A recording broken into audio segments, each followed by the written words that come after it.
for me.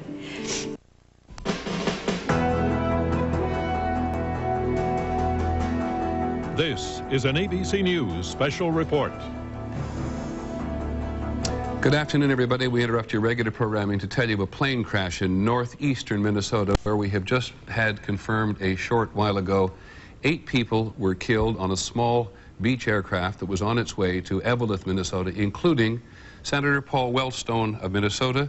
And according to the senior staff in the senator's office, not only the senator, but his wife Sheila, his daughter, 3 members of his staff, and the 2 pilots. Senator Wellstone was on his way from Minneapolis to Duluth. He had flown from Minneapolis to Eveleth to go to the funeral of a friend and was going to join his political campaign shortly thereafter. That he was with his wife Sheila, to whom he is very close. This is a senator who is unique in many ways, described by the magazine Mother Jones once as the first 1960s radical elected to the U.S. Senate.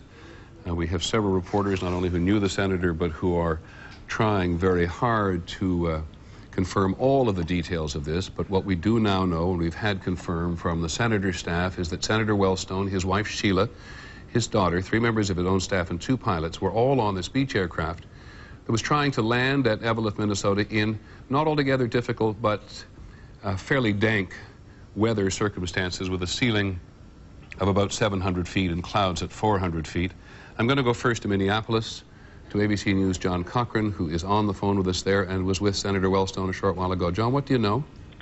Well, I know that his campaign staff here was hugging each other outside his campaign headquarters. Senator Ted Kennedy, Edward Kennedy of Massachusetts, was here in the Twin Cities area to campaign for Senator Wellstone. Senator Wellstone was supposed to be with him this morning, but as you reported, the senator decided to go up to northern Minnesota to attend the funeral of the father of a friend of his. He was supposed to, as I say, be here this morning in Minneapolis, but changed his plans at almost the last minute. Thank you, John. John Cochran in Minneapolis for ABC. He did an interview with Senator Wellstone yesterday. We'll, of course, have that on World News tonight. Among the people who knew the senator well, ABC's anchor of This Week, George Stephanopoulos, who's with us in Washington. Quickly, George, on the senator.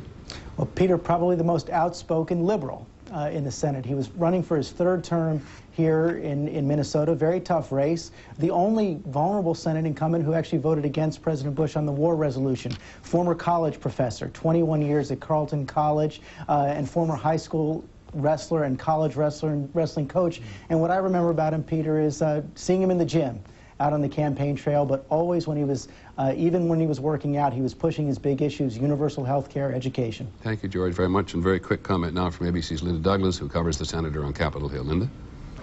Peter, Paul Wellstone was a true ideologue. He was the first senator in a very tight race, the only one in a tight race, to come out against the war on Iraq.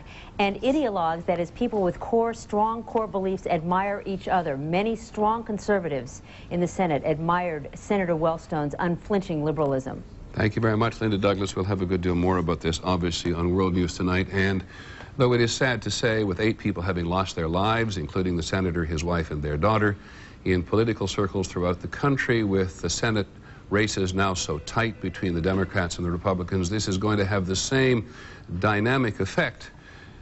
Apologize for the choice of words that it had when Governor Mel Carnahan of Missouri died at the beginning of the 2000, or at the end of the 2000 campaign, when he was running for the Senate there. Senator Wellstone apparently told his wife only several days ago, after he had voted against the president on the war in Iraq, "This is the end. I'm going to lose this campaign." He had then gone home to Minnesota, where we are subsequently told his base had been energized by Senator Wellstone sticking, as he had so often in the past, to what Linda Douglas referred to as his ideological roots. We'll have more on World News tonight. I'm Peter Jennings. For continuing coverage of this story, stay with ABC News and abcnews.com. This has been a special report from ABC News.